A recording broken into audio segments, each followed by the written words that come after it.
Welcome everybody. I am LSDM recently alumni, so thank you for this opportunity to talk. And today I'm going to talk about digital sensory overload, a multi-dimensional exploration of humanity and culture. And the reason why it's called an overload is because right now we do know that in social media and technology, our access to information has exploded. And then we're going to go see how this explosion is not necessarily a bad thing or a good thing. It's just something that happened and it has a lot of interesting metadata involved. So, a bit about myself, I am an experiential storyteller, creative coder, data practitioner, and I specialize in real time design and world building. And this can take the form in taking things like sound, images, data, words, and code, and bring experiences that nurture discussion, reflection, and interaction. And then I also have a background in sports and health studies, computer science, social science, and I like putting this all together in artworks and other experiences for people to agree with or also disagree with. Because I think the power when we design is allowing that disagreement to come. Because to design means that you're making a choice and making that choice might not be a universally accepted by everyone, but there is a beauty in knowing that you still made a choice and how people interact. And there could be communications with that. So, first, what is digital sensory overload? Well, technology exposes us to many aspects of humanity and cultures through our senses. It allows us to travel without leaving our destination. Some of us, before now, when we want to go on a trip, we might look at social media and check, okay, I want to go here, or let me see what other people have in terms of review. But before we get into that, let's look at the importance of a sense. It is researchers have recently found out that as soon as we're born, we already have sensory experience and learn. So that means that it's natively in us that we use our senses to learn.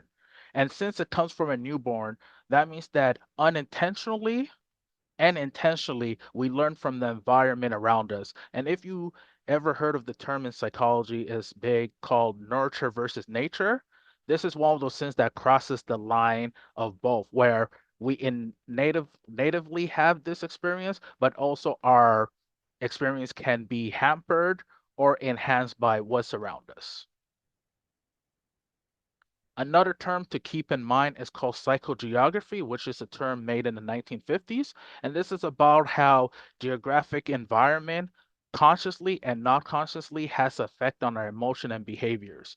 And since this is something from the 1950s, there's been an upgrade on where, especially during the COVID era, where all of us were stuck home and all that, that now we are placing more emphasis on the internet online, these Zoom meetings as their own geographical environment, because this is now a place where we interact and communicate. So it brings the concept of the third space or fourth space, where now this is where majority of our meetings go through. So before we start, let's have some interesting random but related information. In 2014, scientists were able to fit 700 terabytes of data in a single gram of DNA. For context, 230 songs can fit 1 gigabyte. So times that by 700,000. Or a movie in HD can take up 2 to 4 gigabytes. So that means that in a single gram of DNA, they were able to fit, let's say, 350,000 and lowest case 150,000 movies on a single gram of DNA. So before we start, take that in that we have five senses. So if it takes 230 songs for 1 gigabyte, and let's say our eyes can see in HD or SD, let's say so every hour of our life takes 2 to 4 gigabytes. Now, taking to account taste, smell, and touch, how much hypothetical storage does your daily routine hold? How much data does it take for you to brush your teeth? How much data does it take to look outside? And if you feel cold, to decide that you have to wear a jacket? And this is something that we don't necessarily think about when we're designing, but and as we were talking off screen before this starts, there is a thing that we might have too much sensory with social media, too much. So this is one of those things to sort of think about, and how much space do you think what you're doing takes in your daily component? So first we're going to start off with sound. And also, if you have questions in between, don't worry. This is going to be an interactive thing, so you can ask questions throughout. So with sound, I decided to go with this fact that there's 120,000 new music tracks that are released daily on streaming sites, which means that every year there's a total of around 43,800,000. And obviously, we don't listen to all of these songs. So before I go in, I want to ask everyone, and you can type it out, you can unmic yourself. What is your fourth favorite song? So not first, not second, not third, but fourth favorite song. And I know it's a question that you're like, oh, I listen to music all the time. But it seems that when we ask people outside of their first or least, it takes some time for us to process because we're now everyone is designing a framework in their head. Some of y'all might be going, okay, I'm gonna in my head go first, second, third, fourth. Some people might like, I know this is average, so fifth. So think about the process of how you're also doing this. And if anyone wants to share in chat or anything, let me know. I'm gonna give like another 20 seconds. What is your fourth favorite song?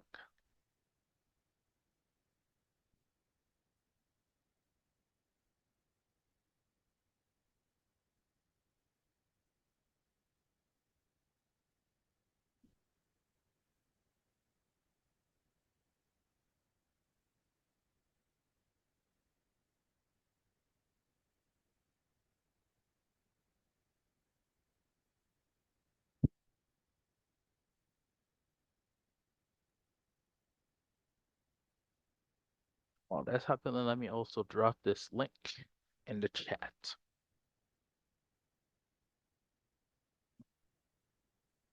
So, and that's a question that is asked often sometimes when we design, how are people going to interact with this? How are people going to interact with that? And this is a thing that has led to research at Spotify to not only try to give you music, but try to categorize music. Because within 43 million songs, we can be sure that not all of them sound alike. Yeah, it's easy, yeah, to nominate the first one. So, and then to make it harder, as you can see on this, Spotify actually has a playlist of every song, one song per genre. At the moment, this playlist that you see has 6,430 songs. That means that Spotify has now assessed that there's 6,430 genres. And then I put a thing in the chat where there's something called every noise. And every noise tries to show you the similarity between genres.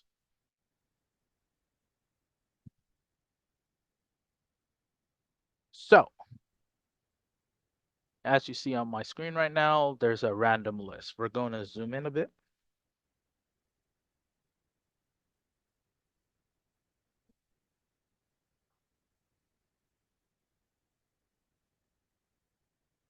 So, and what's cool about this website is that it shows you snippets of where it tries to do cluster analysis and how the songs are designed. Because there's this thing called Euclidean rhythms, playability, danceability. So when we're actually designing songs, we're actually mimicking aspects of a genre, and this is what it's trying to do. So this is what's called we're minimal. Now this is Latin Tech House next.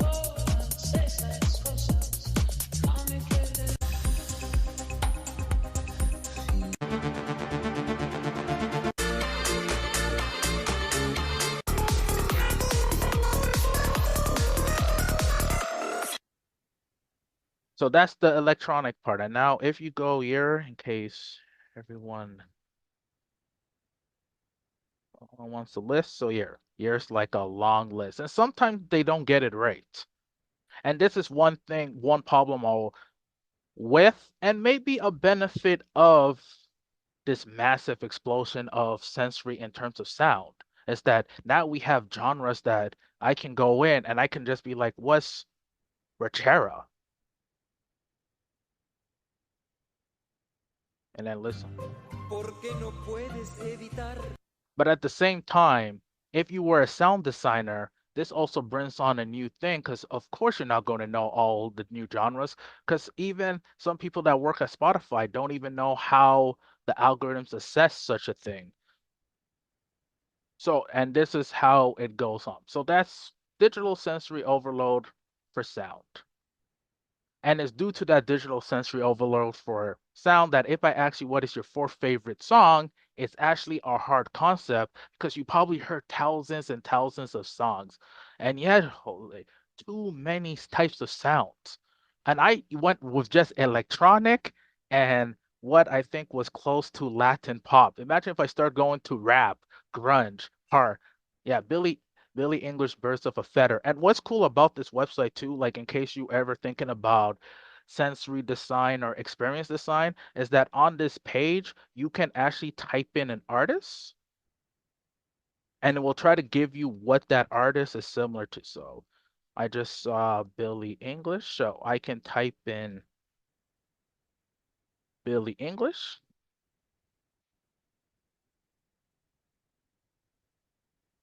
Hmm. Or let me type in Birds of a Feather. The only problem is that recently this person did get laid off Spotify. So some of the APIs are not working as well, but there's this. So you see, if you type in German songwriter, it gives you all of this. So it tries to give people close. So this is. Das war am Anfang schwer, doch jetzt lachst. Mach mir die Welt.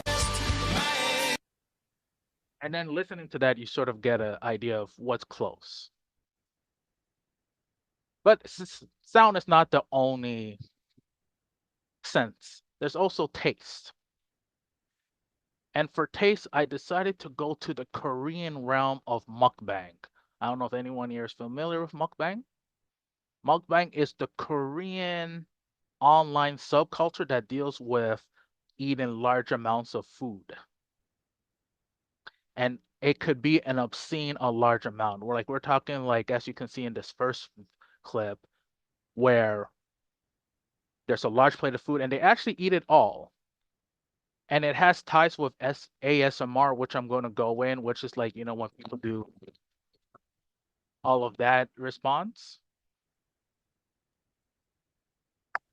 So yeah. Kofi, I think you Yep. are still on the everynice.com. That's what we are seeing. Oh, no problem. Thank you very much. So yeah. And I'm sorry if some of you are hungry or didn't eat, because yeah.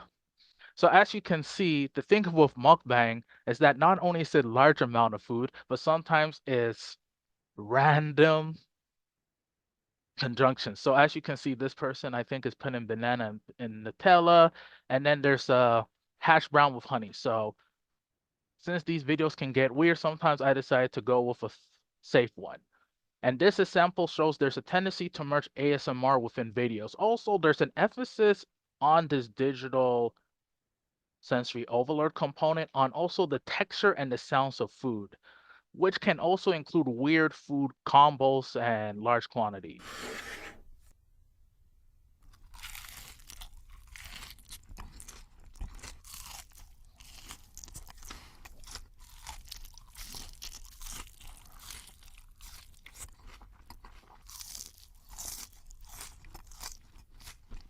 And this was just a simple version. Sometimes they're eating like 3, 4 big bowls of food. And some of us might be, oh, this is weird. This is out of the normal. Well, researchers out of the UK have found that some of the people that engage in this subculture actually have found that it helped their fans regain their appetite after serious illness. And also the personal nature of mukbang can help those coping with loneliness because it's like this watch effect. Like I design an experience where people watch me, therefore I feel fulfilled. In my research actually for my thesis, I also did find that interestingly enough, some people that do suffer from or don't want to eat, they would actually watch mukbang. And it seems for them, the experience for them makes them not want to eat. So some people, if they watch that, they want to eat. And some people, if they watch a large enough quantity of food, they actually don't get hungry no more because they feel they have eaten through that experience. And if we go back to my first slide where I talked that sensory experience is something that comes out of the newborn, it is interesting that some of our unintentional effects of what we're doing when we design stuff can have on participants. Because most of us will be like, okay, if you're eating, I will get hungry. That is the norm. But there are times where an abundance of food can make people not want to eat. And also, as you know, people we also have sensitivity to food. So if you see a combination of food that you would not eat, it will actually turn you away or actually make you physically sick. So this is some of the things that is seen in the mukbang world where people watching it can be turned off. So here now we have some food from Canada with some Caribbean tones and some Asian undertones. So before I ask you, now we're back to this thing. So now everyone has got a bit warm up, and if you just came in, I asked people first what is their fourth favorite song. So now we're going to amp it up because now I'm thinking people might have a better idea of their design. So what is your seventh favorite meal? Not first, not second, not third, not fourth, not fifth, not eighth. Seventh favorite meal.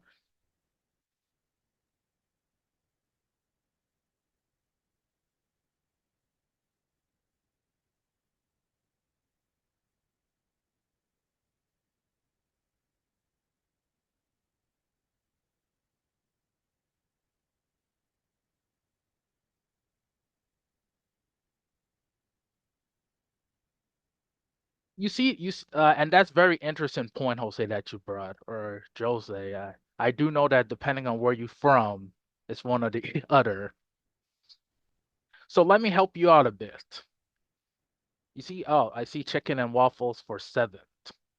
So which one makes it the seven, Penelope? Is it chicken or the waffles? And for you, Jose or Jose, let me know which one is right. If I were to tell you that I would give you a free meal for lunch, but in 15 seconds, you gotta tell me your seven favorite meal. What would it be? 15 seconds on the spot. Like free meal for a whole week for lunch. If you tell me your seven favorite meal. Pizza, chicken. And how did you come about to choosing chicken or choosing pizza?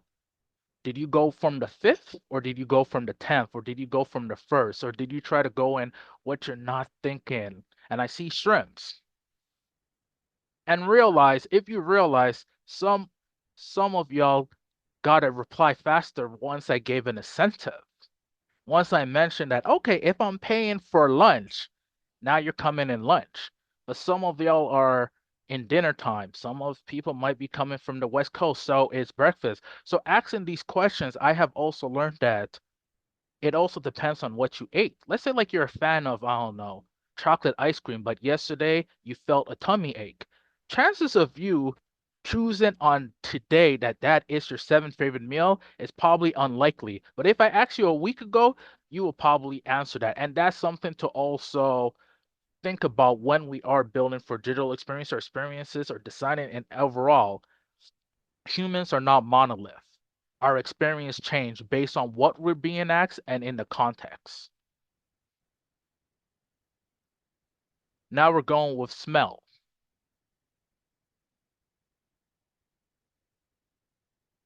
So right now we're going to for smell, we're going to go with this perfume that's made out of marinades.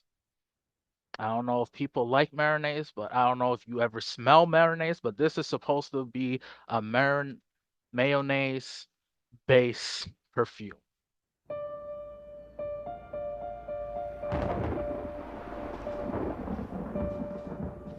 They try to define you, but you are the ingredient to your own success.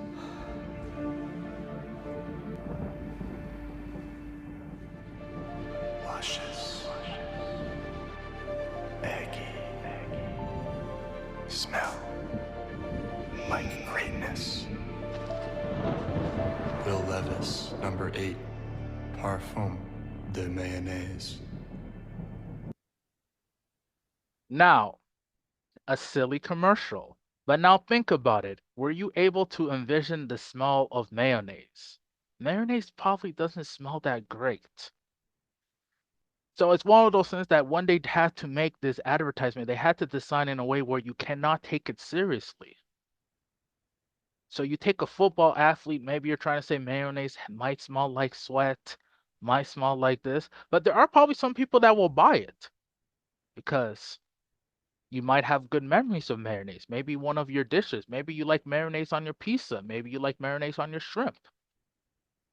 Maybe also I cannot imagine a perfume smelling like mayonnaise, but I think it's the notion of how we come up to this. So, yeah, right now we're just gonna go on Instagram. This is a perfume that is called like goes with the scentless go away, go away. And as you know, people like hair. So this perfume is supposed to because hair takes in our environment. So if you smoke a lot, as Kurt Cobain does, it will have a scent of cigarettes in it. And that's something that we don't realize. But our our bodies come with smells. And sometimes we do smell down on someone. Like it's easy to tell if someone put Listerine in their mouth because the smell of alcohol is present. Or if someone drinks coffee, we do smell that because some smells are very strong. And once we recognize the smell, we can detect that smell from the start. Let me go back in percent mode.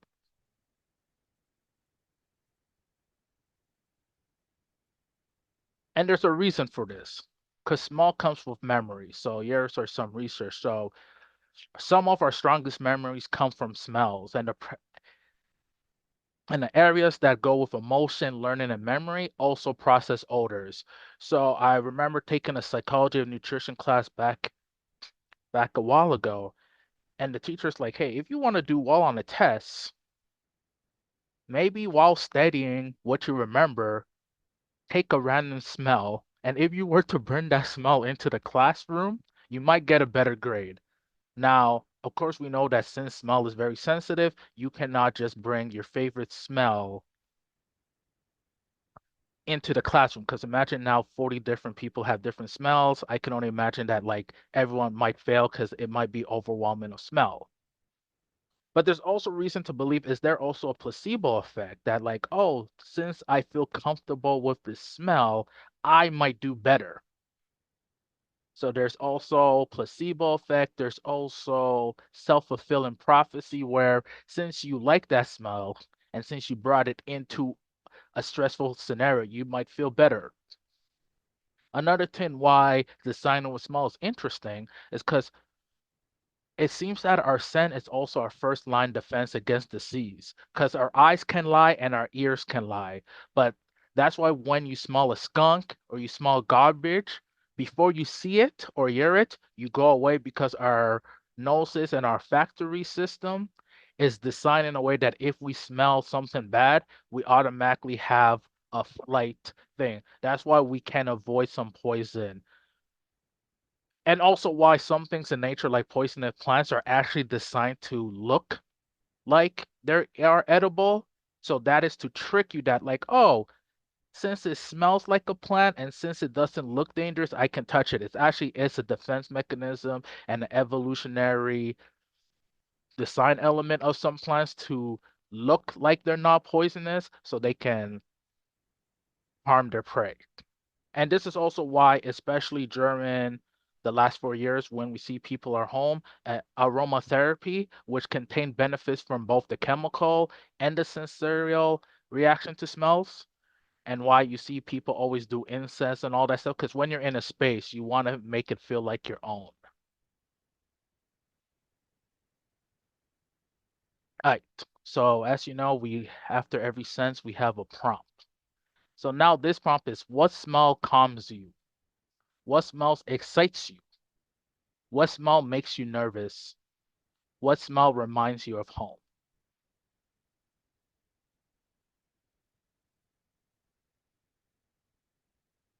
While you go that, I will see what's written in the chat. So Penelope, you said you think it would smell good initially, but at the end of the day, it's not good. And that's very interesting because isn't that the thing with a lot of deodorants and perfumes that they have a half-life? And coffee for all coffee makes you calm, excites you, makes you nervous, and reminds you of home. Yeah, coffee's a real one because not only does it have a strong chemical reaction to our taste and smell, it also has a physical like intensity where if you drank a lot of coffee in the morning and you didn't drink coffee in that morning, your body would actually be nervous. Cut grass. And is it the appreciation of the grass itself or of the motion of the grass? Like, is it this actual smell or is it the correlation that the smell entails? And that's what's very interesting about smell. Sometimes our smell is just because I like car cut grass. Or like that new car smell? That's one that a lot of people like. New car smell, cut grass, the smell of uh fabric dryers, the fabric sheets you put in the dryer. Yeah. Rain is actually a very good one. But me, it depends if it's cold rain or warm rain, because I feel like cold rain has a weird diffusion that sometimes is better. But warm rain, I feel like is very good and also smells good and also like feels good on the body, whereas cold rain smells a bit bad because it doesn't have that diffusion component. And cake, lavender, orange, and realize, Aya, if that's your name, realize that 3 out of the 4 smells you named, and actually a lot of people have named, are food. And this is where the correlation of why I did this after the food one, because a lot of the times, if you put food and then you talk about smell, you're most likely going to think about food. So it's part of like a narrative design to link the two things together. Next, touch. Going with ASMR. So physical touch to the body was both the most endorsed and intense. So ASMR, which is the autonomous sensory meridian response, is really a response that it's like a tingly effect when certain things happening. So whispering or even tickling, those weird things that sometimes we don't like to admit that we like, those are coming in. Or if someone were to tickle you with a feather and all that, or soft touches. Also, why we might like things like massage therapy, chiropractors, or even popping a pimple, but also that's painful, so there's all that stuff. And this is why we tend to like it.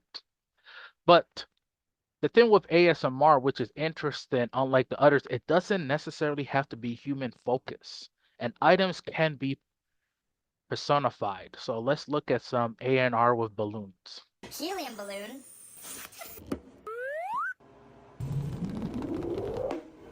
Regular balloon.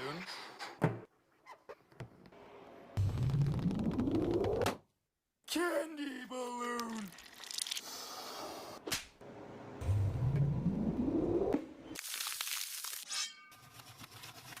Ooh.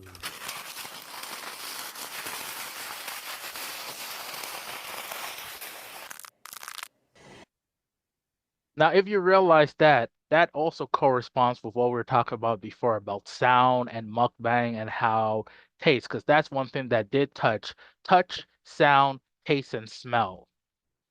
And then this one is really based on touch, sound, and color.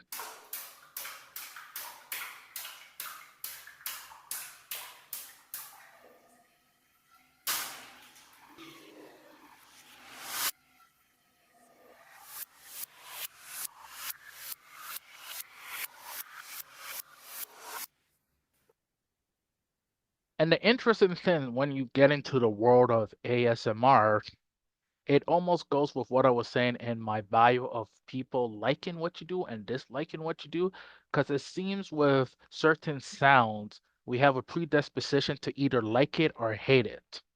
There's almost no middle ground. So, like, these evoke emotion because of what they're trying to target.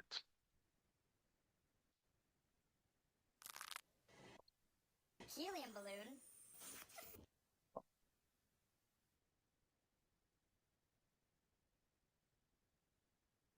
Right. So, but there's different levels of touch. So this is actually a performance that someone's actually doing for their PhD based on feminist theory and also sound of gender. Part of it also has to do with sound of gender on how sometimes we perceive stuff based on who's doing it and what they're doing. And this one takes ASMR into four levels where you have ASMR from live biosensor feedback. So not only are you looking at the way the metal sounds or the way psychologically probing vocals, but you're also taking feedback on how a person breathes and what the sensor is touching because we don't realize it, but things like blood pressure, things like blood sugar, a lot of that we're taking elements to touch to get these chemical feelings. So let me actually play this in, since I couldn't and I'm not allowed to embed this video because that's what Aaron had it set. Actually gonna play this directly from YouTube. So let me.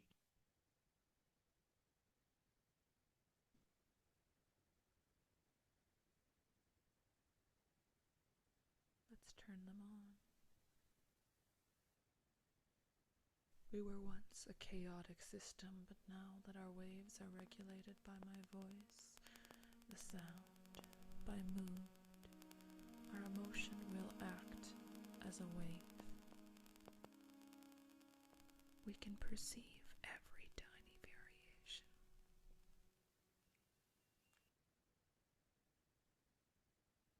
Breathe in, breathe out. Breathe in,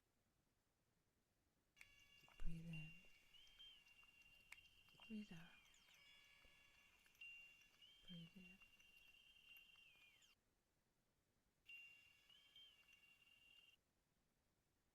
Drop the shoulders gently into the deep waters of the sensing body. This is part of halting distress. Units of frequency are made. So what did y'all think about that experience, even though that's just a snippet? And notice how there's a lot of emphasis on things like sound, color, touch, but touch comes in so many different forms. Because the thing about touch, it like I said, it doesn't necessarily have to be humanized. So it could be the chair, the way the chair moves, the metallic sounds, the texture of the feather, the texture of the metal.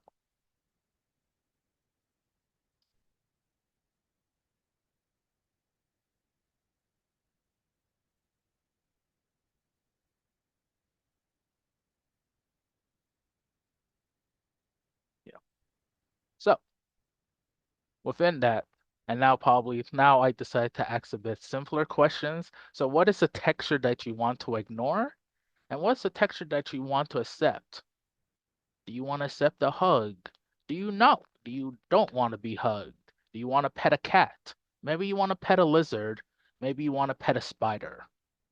Or maybe you don't want to pet a spider because you don't like the way that if a bug goes on you, it feels, or when a mosquito bites you, the way that it leaves a bump after. Maybe those are things that you don't want to experience. But what is a texture that you want to ignore and one that you want to accept?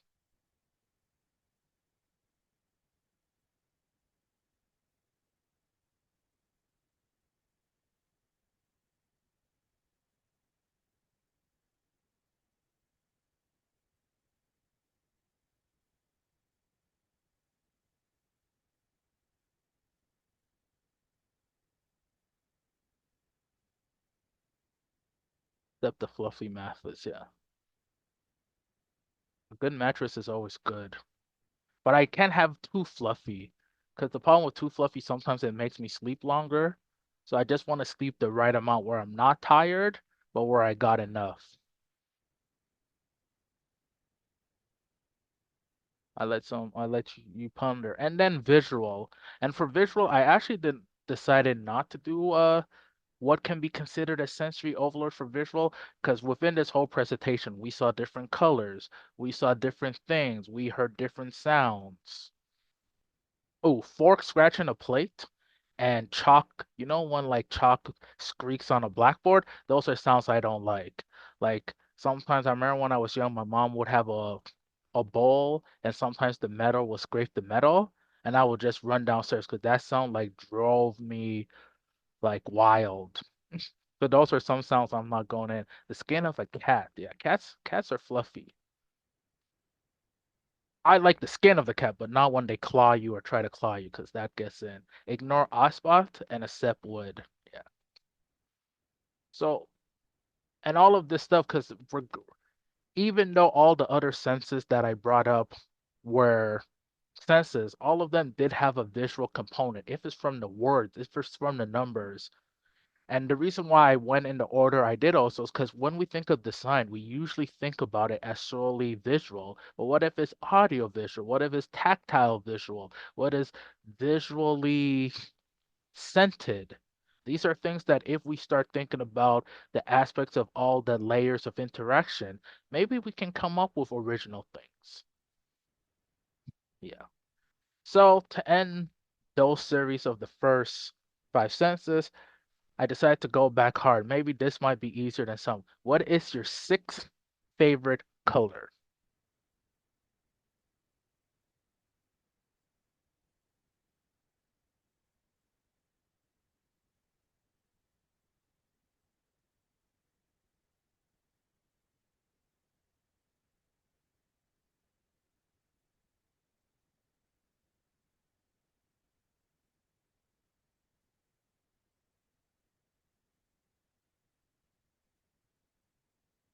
Ooh, Vintage Road, Sage.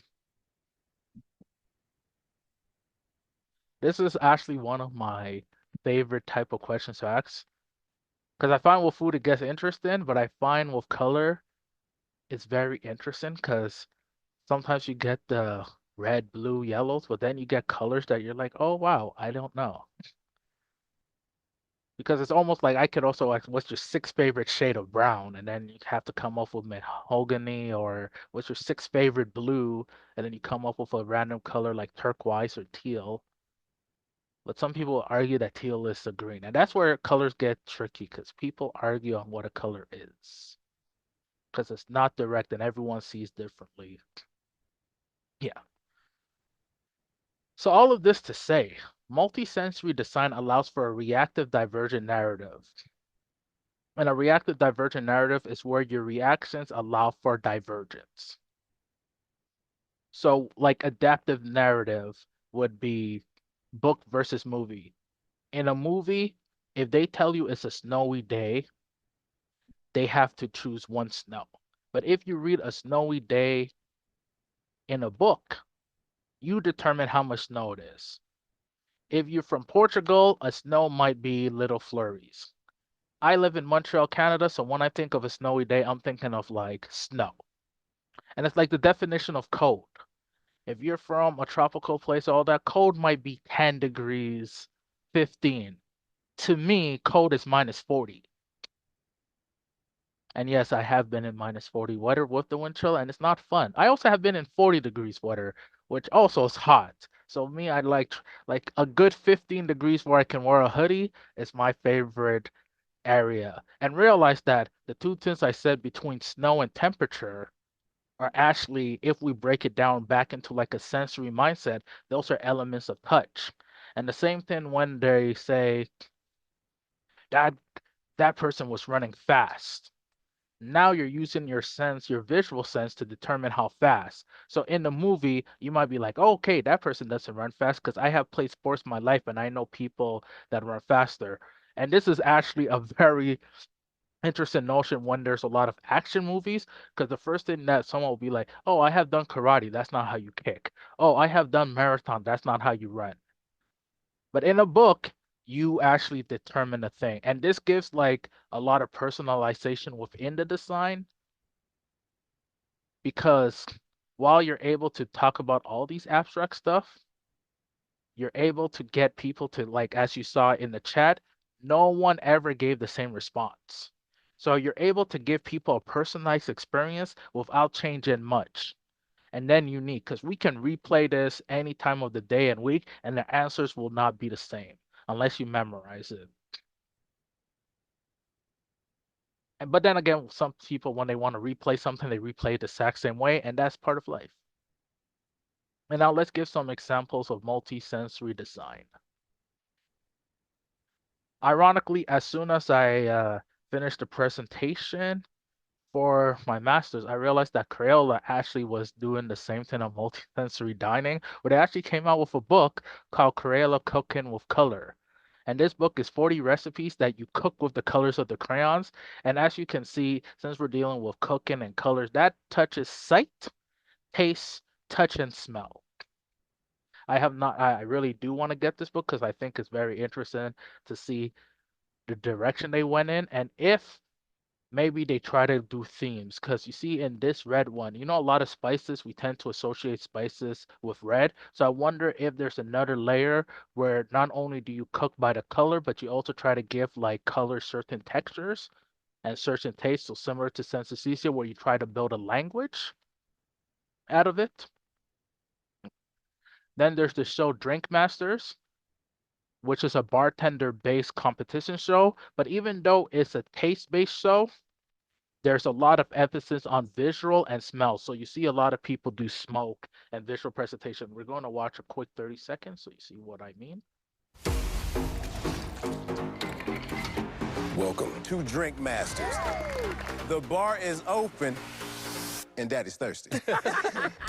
In this competition, push your skills to the limit to create masterpieces of liquid. Hold on. Let me get that one scene. So yeah. So you see in this scene, the smoke is actually from how they smoke like meat and stuff. So we get the sense of smell. Realize that the cocktail, there's a big, large ice. So there's a sense of visual, but there's also a sense of texture because now we're expecting this to feel smooth, to feel cold. And then with the smoke and you see those crunchy leaves, now we're expecting that to feel crunchy. And with the color, we're also maybe expecting this to hit hard. I don't really drink. I don't really drink at all. But I found this show very interesting because it shows that even something as simple as a drink now has to be visually pleasing, has to smell good. And one of the competitions in the show, they have to touch the Duran Duran plant, I think is what it's called, or like jackfruit, which some of these fruits are actually very pungent in their smell. So the whole task of this is like, how do you take stuff that smells bad to taste good and still have people try to drink them? And this is an interesting project of a London-based designer called Pretty, where they built this atlas of intangible as a data experience designed to highlight how every day we walk there's multi-sensory stuff. So now I'm just gonna open up Instagram, well, their website. So as you can see here, this is the score. So they made sound and sonification from and videos based on all the walks. So all of this information comes from just walking their environment. So you see you have sight, colorful, dramatic, scenic. You have touch, rough, coarse, prickly. And then a whole bunch of visualizations on the different aspects of the walk. They even took sound recordings, visual analyzation, as we're mostly designers, we know how visual analysis is very important. So this is in mapping as a witness. But what is missing on here, what we have on the Instagram, which I'm gonna open in a second, is that there's also notion of like how if you take a lot of walks, that there's elements of touch that are seen. So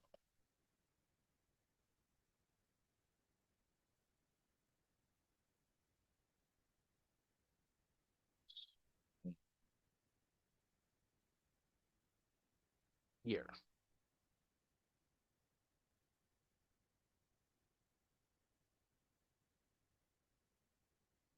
as you can see, throughout their walk, there's a notion of what's around the area, every city, like when and that's one thing I do like when I go to different cities is to check the texture and the architecture of every place because there's stories, there's techniques that are seen differently. Like graffiti in Spain is not the same thing as graffiti in France. There's different materials they use, and there's different cracks, different ways they observe and grow their agriculture. And that's what the link is in the chat. This is called Atlas of Intangible.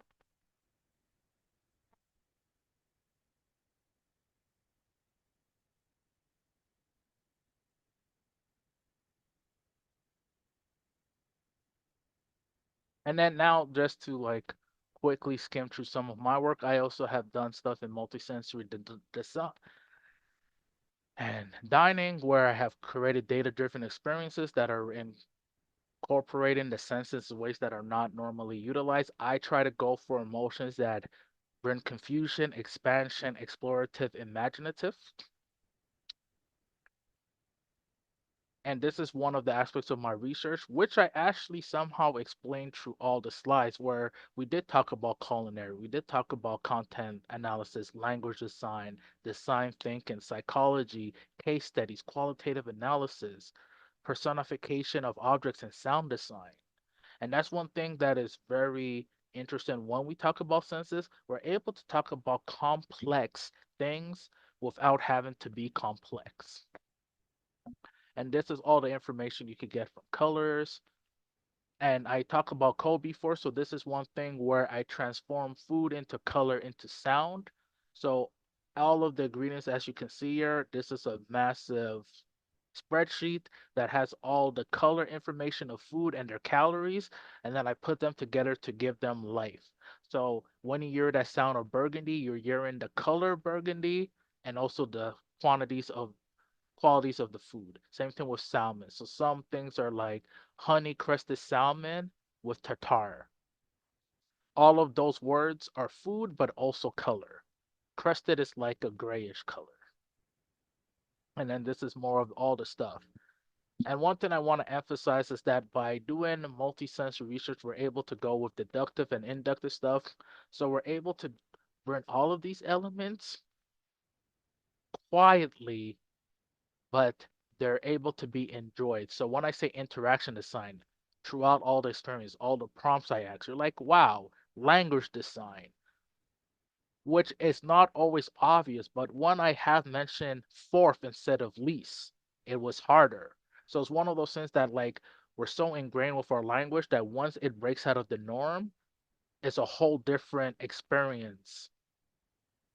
Narrative design, world building. And these are some transformations of food. As you can see, this is on the top part, this is code that like I try to represent not only the liquid that's the orange Gatorade, but also try to give an accurate approximation of the color in the video. This is a design process of where I try to turn items into sound and the behavior. So this is similar to like any type of design framework. This particular framework is more of a sonification process where we take in different goals, different contexts, different types, behavior modalities, and try to bring them into like something uniform. These are different ways that I have turned food into sound, from anything from chocolate, the visual glitchy chocolate, to seeing what is the number one topping in America. the clash of two different races. And this is one performance where I actually was able to do multisensory dining in Utrecht, Netherlands, where while we were performing, we were actually transforming people, food, and themselves into food, into various items. And the conclusion of all of this is if you realize that in every aspect there was an element of exploration, experimenting, and play. Actually, there was a lot of play in everything. And that's one aspect. I think when we're able to play, we're able to try to dissect and interact with things without the lens of seriousness, which you can be serious and play at the same time. And I think we did see that in terms of pretty at least of intangibles, Aaron's effect, and even in some of the mukbangs, there are intentional cases where they are using play, but it's intentionally designed that way for interaction purposes. And then some of the outcomes are reflection, collaboration, misdirection, interaction, and just good old randomness. This is just a bunch of slides. So thank you very much. And if you have any questions, you can ask, but that is my slide. Or if you want to see some more sensory stuff, let me know. But yeah, thank you very much for sticking around. Great. Kofi, a wonderful presentation. Does anyone have any questions for Kofi?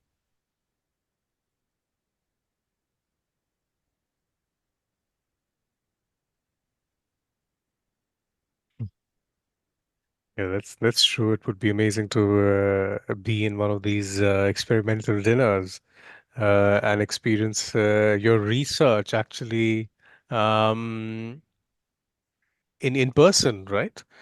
But if nobody else has a question, then I think I can just start by asking, are you thinking of converting your work into a PhD? Well, actually, after the masters, yeah, but also I had to explain like off the screen. I'm also thinking about doing it as like a health-based thing. So first off, like try to see it as a therapeutic recreation, because I'm thinking that sensory is something that if we go in, there's so much to touch and it touches so many feelings. And I'm thinking afterwards, like probably doing it as a PhD because there is something about owning a lane, and I think it might be a little pretentious, but I don't see a lot of this stuff being done. And I think it's so cool to have like something that's not being done because we've been what humans for like thousands and millions of years and all that, and there's still so much to learn. And with the current uses of I actually the first time I have thought about multisensory was actually in a paper where I'm actually disagreeing that AI can take over humanity because that's why in the first slide I asked how much data do you think it takes to replicate a human experience? Because we see differently. Not all humans see all colors. We see different colors. We smell differently. We have not all eaten the same amount of food. So how much information does it take over based on our five senses to make a human?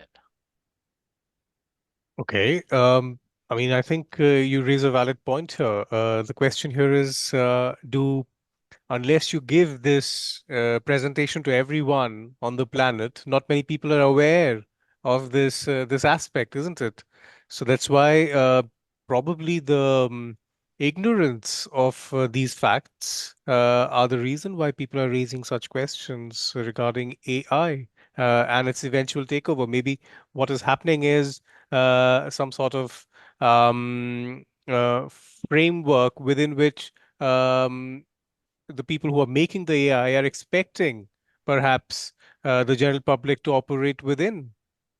So it may not go beyond an expected limit. Maybe that's why there are these concerns being raised regarding AI. Yeah, and that's the other thing, because the other thing is like, as I say that, it's like, well, even though AI cannot taste, we have gave so many reviews. There's so many. Gordon Ramsay shows. There's so many, like, how can we go in? But that's where the information input matters, right? Because let's say you had ceviche, or let's say you had butter chicken. How much information does it take in? And a lot of our senses are also from nature. So that means that I'm present, but what about my great great great great grandfather? What in his bloodstream? Or my great grandmother? What are there in their blood that's sift through that we might miss? And there is a thing that so like there's a theory by some people that when it comes to certain allergies, so like dust and like peanut, there's a thing that based on our lower interaction that makes more intolerance. And one of the leading theories on that is that then I'm pretty sure it's still, I could be wrong, that the number one allergen in the world is milk. Most of the world is actually intolerant to milk, except I want to say, and I could be wrong or misremembering a bit, except Northern Europe, because other countries don't harvest cows that much. Like agriculture was just based on pure hunting and gathering. So farming in the terms of cows came later on. So it's one of those things that like, can we shift what we do by not doing stuff or by doing more? So yeah. Okay, I mean that's an interesting point. We'll come to design, but I just wanted to ask, a lot of your presentation was about not only about impression but also reception. So the way we receive um, our environment, it could be through sound, it could be through smell, it could be through visual inputs. Um, do you not think that it would be possible going forward to develop? I mean, for example, there are already so many sensors which exist. Do you not think that it can be mechanized in some form going forward? Yeah, I actually do think about it, and I do think it is possible. But it's one of those things where it's the value of like what is appropriation, what is gatekeeping, right? Because well, some of this is, are we trying to say that something high regard as French cuisine is at the same level as something that might not be as popular, and I'm just throwing out a random food, Indonesian food, right? Like a lot of people we know terms like sous vide, like a lot of cooking terms are French cuisine. So we'll be interested on like if there's a device that also recognizes that like the Indonesian bow is of the same type of skill set. We just don't have those recipes. So we'll be very interested on like similar to the Spotify thing, which I always try to show what how are we categorizing things and is it possible to get it right? So I think those are some like the things that it is mechanized, but there has to be a bias because eventually to categorize something you have to biasly put it in, and I think that's like the fundamental one of the fundamental like I guess conundrums of design as a field, where to design something you inherently are being biased towards something. And inherently you're being informed by something else. Yes. So um, not often we can say that, we've invented something, we've worked upon existing technologies, we've worked upon existing data, information, and that's what I think you were mentioning during the presentation as well. That, I mean, we take in a lot of information, either consciously or subconsciously. But somehow it informs whatever we do. It informs our approach. It informs our likes and dislikes. It informs our, let's say, reflection over French cuisine or Indonesian cuisine. And I think the work which you are developing in sort of deciphering, let's say, these seemingly esoteric, let's say, concepts, right? So into coding, into formal language, so that they can be represented. I mean, they can be received in a fashion, but represented in a completely different fashion. Say, for example, representing color as food or representing sound as smell. I think these aspects are quite threshold and quite exploratory, but also something which can down the line inform scientific research. Yeah, yeah. And to go, that actually goes into a point of answering Sarah's question about what's the feedback from users in the experimental dinner. That's why I really was happy to do in Utrecht, because in 2020, one of the first versions was Code Kitchen, which was done during the pandemic, which was strictly online. And that one we had menus like, if you can choose spicy, what color would it be? And then people like, oh, spicy is red, but I want to choose purple. So then we're like, you would have a purple pepper that has the crunch of an orange, and it would just be like like speculative like that. Then it translated into, oh, let me just do it while people are eating on the computer and I will just go in. The Utrecht one was the one where I, like, while people are eating, I was actually transforming them into the food they were eating. And then one person was asking me, they're like, wow, I did not think about this. And I was like, that's the whole point. I don't know what you're eating. You ate. I did not tell you to eat. So we're all in this journey together. And the feedback I usually get, I think, a biasly towards a positive thing, because by setting up those questions, regardless if you have a bad experience or not, I did not tell you to do anything. And in fact, it's designed in a way that people are trusting me to guide them through the journey. And as long as I don't disrespect that trust, people are willing to go in. And that's why in the end, I always find a way to get out, because it's like now we're in a world that is not our world. It's your senses world. But once we leave that world, any comment is different. So it's one of those things that like try to make it in a sense that this experience is part of our world, but it's also not our world, if that makes sense. Yeah, I mean it does. I mean, what comes across is conflict resolution in some ways. Yeah. Your work is as much about exploring individual tastes, individual preferences, individual receptions, and individuality, as much as it is about experiencing something together, collectively, on the whole. So that's why probably red is the chosen or the most commonly cited color for spicy, right? But if you ask, say, for example, many people from Southeast Asia, they might say it's yellow Yes, or because of brown curry.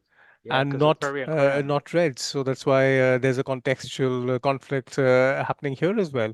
But I think these conflicts are not supposed to be negative as such, but something which shows that there is diversity even in fundamental aspects of our lives. So in terms of design and in terms of designers, designers watching here and designers will watch this presentation going forward. What do you have to say regarding what design and designers can learn from your work, from your experience, from your reflections on doing these kinds of experimental works, which are at the same time and simultaneously um, exploring very fundamental aspects of our lives. Yeah. I think it's to go with the paradox that every user is unique, but users are not unique. So like there's a bad quote in like Men in Black 2 where it says persons are smart, but people are stupid. But I'm not trying to say people are stupid, it's just the actual code where the character talks to Will Smith character and says, until 500 years ago, people thought the earth revolved around the sun. And now in the last 5 minutes, you just found out there's aliens. So it's one of those things that like humans are not monolith. We're always going to change. 30 years ago, there was so much smoking ads, right? Now there's no smoking ads. But what has replaced smoking in a lot of places? Vaping, right? We went from them saying, what's it? Cracking your wrist is bad. Then it went that, oh, cracking your wrist actually doesn't do damage. Then it's like, no, popping your thing could have a addictive quality. So it's one of those things that like we have to be willing to realize that things go in cycle, and some cycles are longer or shorter than others, and some cycles may never come again.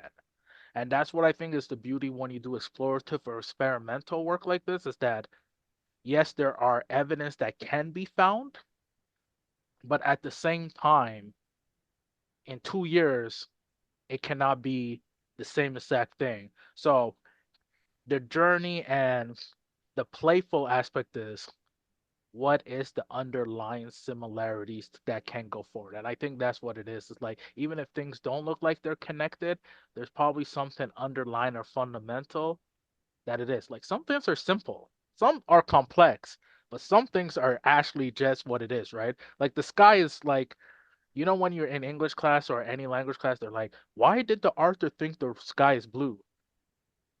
Some artists would tell you the sky, I made the sky blue because that day it was blue. Like there's no complicated thing. And I think that's like one of the things to realize that some things are just simple as just asking someone what's their favorite color. Right. That's quite interesting. Which brings to my last question, Kofi, which is how do you go about doing your research? How do you go about doing your work? Do you plan that I'm going to do these experiments? I'm going to go about contacting these people. I'm going to structure myself accordingly, or is it more of a free flowing approach? Let's say you just I mean, keep your eyes and ears open to eventualities and unexpectedness. Yeah, I think I lean towards now true improvisation because I learn by practice. So it's just that since I practice a lot of improvisational real time experiences, I just do it. So it is free flowing, but the thing is that I document almost everything I do. Like I do have a spreadsheet that if I come up with a new idea, I put it in. I do write notes. So it's one of those things that even though I'm free flowing, I'm able to replicate it because in that moment it goes in. Because at a point I was in like writing my code and like sometimes I'm like, oh man, that's an idea. And so now it's like almost all the code, if it's recorded, if it's not, I will save mid performance, even though it's improvised, just to make sure I'm like, oh, this is a nice idea. So sometimes you will see me mid performance save that thing because I'm like going in, and that's the process. So sometimes it's like even going back to the files of like, how do I name? Like naming conventions is one of the things. How do you store? What do you keep? What do you remember? Some stuff I don't remember by heart because I'm like, it's pointless to remember that because I'm always going to change it. But then there's certain elements that like I gotta keep this in memory and like go it out. And yeah, so some of the fundamentals I still go through them all the time. But then there's other stuff I just free flow, and if I like it, save, save, save. So you know those memes about designers like version 1, version 2, version 3? I have some things that are like at version like 157. And then I'm like, oh, okay, this is not quite a change. So 157A. And then if it's a whole new loop, and then I will change it back. And then I'm like, but is it 154 I'm looking for or 151? And then I have to like do this whole back tree. So it's a lot of like free flowing, a lot of reinvesting in my ideas. I think is the real thing that like I would explore and make up random stuff, but I'm always trying to revisit ideas to make them part of my core and foundation. So how much of your work is intuitive and how much of it is planned? I would say a lot of it is plan. A lot of it is intuitive. Like even this presentation, it was planned for a while. But what happened is at one point I'm like, hey, let me just shift all of this. It was like almost the same, but I'm like, the order didn't feel new. And I'm like, how do I make it new? Because I'm one of those that if I don't, not if I don't like it, if I don't feel it's new or like I at least grew 1% or 0.1%, it doesn't go in it. So I'm like, what have I not done before in a presentation one talking about the subject? I'm like, oh, I never blocked up the senses because before I was just going to do like talk about multi-sense, bringing up, but I'm like, oh, if I have a sound block, a touch talk, and this. And then once I did, I'm like, oh snap, I'm missing visual. And I'm like, wait, but the whole project is visual. And then I'm like, then I went backwards. I'm like, let me keep it like that. That's why for visual I had nothing because I'm like, it explains itself. And that was just intuitive, like, okay, yeah. So All right. Sarah, if you have any questions, Jose, Antonio, Aya, Naya, No questions, not for me. comments? Just thank you to Kofi for your multisensory presentation. It was not thank you. only talking about it, but experiencing it at the same time. Yeah. So today I'm going to do my homework and I will think about my fifth favorite food, my fourth favorite smell, and so on.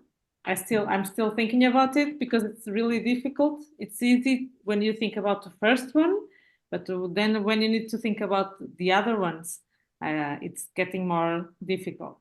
It So actually gets more difficult, believe it or not. So it gets more difficult for me now because people ask me back. But since I know the biases and all that stuff, it actually becomes harder and harder every time I do it because I'm like, damn, do I just go with 12? So some answers I have like a default answer, but then I'm like, is it really now that? Because I ate that yesterday. And by doing it on myself, I realized that, oh, these are questions you could ask someone like every week and they're getting you. Because I have tested on myself, and I think now I have done this with over hundreds of people or even thousands of like these icebreakers.